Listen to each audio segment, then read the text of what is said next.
Molatofadiwa wa polao ya ga Masego Mosweu e bong Moses Mosweu a re ga e ka bo e se ka baeteledipele ba dikereke tse di farologaneng mathata a gagwe e ka bo a rarabolotswe.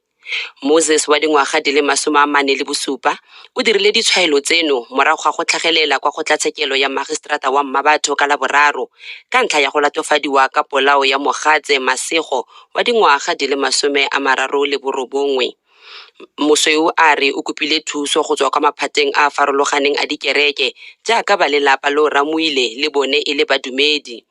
Mosweu a re mathata a ntseng a kopana le yone o lekile go a tlhagisa mo baruting ba ba farologaneng fela maiteko a gagwe a gore a thusiwe a retetse. O ka reng ke bene go nne le moruti mongwe la nagana ka gore gone kganye ke tlhagisa go baruting ne ke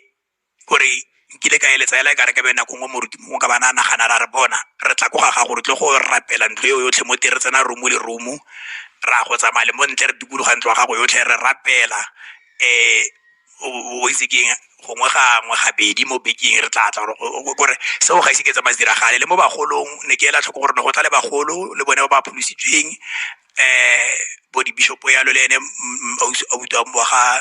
mogatsa ke moruti le autu wa ka ke bishopo le bone ba ne ba tla ne re nna ga se re tsenya di-meeting go tsena di-meeting ya go utlwa go le gontsi ka morero ono tsatsang ka mafaratlhatlha a boitapoloso a utlwile dikgang le Archie ba beile mo YouTube.